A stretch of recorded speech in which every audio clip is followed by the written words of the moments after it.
हर हर महादेव। भगवान भोलेनाथ की आप सभी पर कृपा बनी रहे।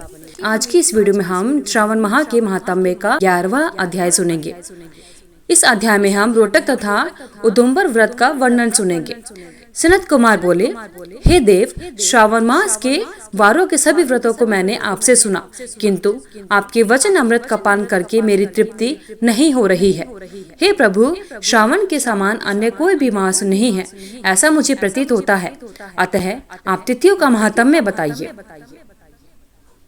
ईश्वर बोले, हे सनत कुमार, मासों में कार्तिक मास श्रेष्ठ है, उससे भी श्रेष्ठ माघ मास है, उस माघ से भी श्रेष्ठ वैशाख है, और उससे भी श्रेष्ठ मार्गशीर्ष है, जो श्री हरि को अत्यंत प्रिय है।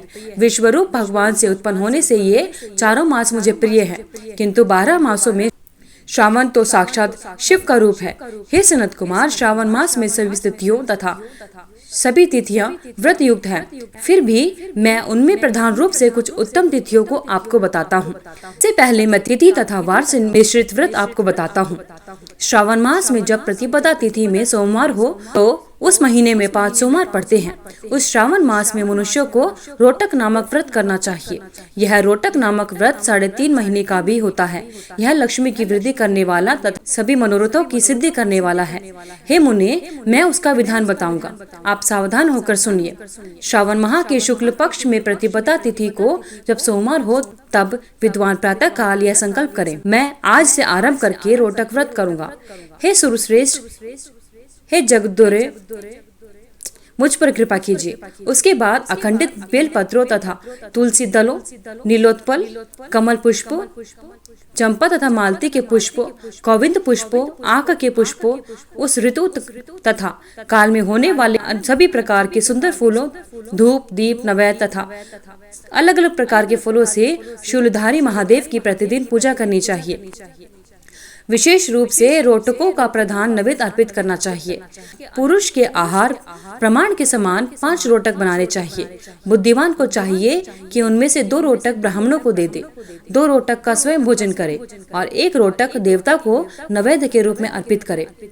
बुद्धिमान को चाहिए कि शेष पूजा करने के अनंतर अर्घ्य प्रदान करे। केला, नारियल, चंबेरी, नींबू, बीज पूरक खजूर, ककड़ी, दाख, नारंगी, बिजौरा, नींबू, अखरोट, अनार तथा अन्य जो भी ऋतु में होने वाले फल हों, वे सब अर्घ दान देने चाहिए। अब उस अर्घ दान का फल सुनिए। सातों समुद्र सहित पृथ्वी का दान करके मनुष्य जो फल प्राप्त करता है, वही फल विधान पूर्वक इस व्रत को करके वह पा जाता है। विपुल धन की इच्छा रखने वालों को यह व्रत 5 वर्ष तक रखना चाहिए। इसके बाद रोटक नामक व्रत का उद्यापन कर देना चाहिए। उद्यापन कृत्य के लिए सोने तथा चांदी के 2 रोटक बनाए। प्रथम दिन अधिवासन करके प्रातः काल शिव मंत्र के द्वारा घी तथा उत्तम बेल पत्रों से हवन करना चाहिए। हे तात, इस विधि से व्रत संपन्न किए जाने पर मनुष्य सभी वांछित फलों को प्राप्त कर लेता है।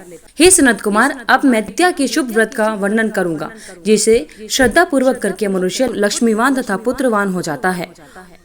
औदुम्बर नामक वह व्रत पाप का नाश करने वाला है। शुभ सावन का महीना आने पर द्वितीया तिथि को प्रातः काल संकल्प करके बुद्धिमान को विधि पूर्वक व्रत करना चाहिए।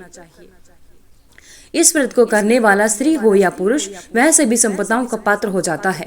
इस व्रत में प्रत्यक्ष गूलर के वृक्ष की पूजा करनी चाहिए, किंतु गूलर वृक्ष न मिलने पर दीवार पर वृक्ष का आकार बनाकर इन 4 नाम मंत्रों से उसकी पूजा करनी चाहिए। हे उदुम्बर, आपको नमस्कार है। हे हेमपुष्पक, आपको नमस्कार है। जंतु सहित फल से युक्त था रक्त अंड तुल्य फल वाले, आपको नमस्कार है।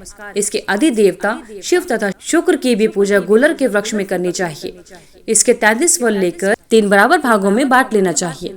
इनमें से 11 फल ब्राह्मणों को दान करे, 11 फल देवता को अर्पण करे और 11 फलों का स्वयं भोजन करे। उस दिन अन्न का आहार नहीं करना चाहिए। शिव तथा शुक्र का विधिवत पूजन करके रात में जागरण करना चाहिए। हे तात, इस प्रकार 11 वर्ष तक व्रत का अनुष्ठान करने के बाद व्रत की संपूर्णता के लिए उद्यापन करना चाहिए। स्वर्णमय फल, पुष्प तथा पात्र सहित एक गूलर का वृक्ष बनाएं। उसमें शिव तथा शुक्र की प्रतिमा का पूजन करें। उसके बाद प्रातःकाल होम करें। गुलर के शुभ, कोमल तथा छोटे छोटे 108 फूलों से तथा गुलर की समिधाओं से तेल तथा घृत सहित होम करें। इस प्रकार होम कृत्य समाप्त करने के बाद आचार्य की पूजा करें। उसके बाद सामर्थ्य के अनुसार 100 अन्यथा 10 ब्राह्मणों को भोजन कराएं। हे वत्स, इस प्रकार व्रत किए जाने पर जो फल होता है उसे सुनिए। जिस प्रकार यह गुलर वृक्ष बहुत जंतु युक्त फलों वाला होता है, उसी प्रकार व्रतकर्ता भी अनेक पुत्रों वाला होता है और उसके वंश की वृद्धि होती है। यह व्रत करने वाला स्वर्ण में पुष्पों से युक्त वृक्ष की भांति लक्ष्मीप्रद हो जाता है। हे सनत कुमार, आज तक मैंने किसी को भी यह व्रत नहीं बताया था। गोपनीय से गोपनीय इस व्रत को मैंने आपके समक्ष कहा है। इसके विषय में संशय नहीं करना चाहिए और भक्ति पूर्वक इस व्रत का आचरण करना चाहिए। हर हर महादेव। इस प्रकार श्री स्कंद पुराण के अंतर्गत ईश्वर सनत कुमार संवाद में श्रावण मास के महात्म्य में प्रति पद रोटक व्रत द्वितीय उदुम्बर व्रत कथन 11वां अध्याय पूर्ण होता है। भगवान शिव और माता पार्वती की आप सभी पर कृपा बनी रहे। अगर आप सावन माह के आगे के सभी अध्याय सुनना चाहते हैं तो हमारे चैनल से जुड़े रहिए। धन्यवाद। अगर आपको वीडियो अच्छी लगी तो वीडियो को लाइक करें, शेयर करें, चैनल को सब्सक्राइब करके बेल आइकन को जरूर प्रेस करें ताकि आगे आने वाले सभी वीडियोस की नोटिफिकेशन आप तक समय से पहुंचते रहे। आपका दिन मंगलमय हो। कमेंट बॉक्स में हर हर महादेव लिखना ना भूलें।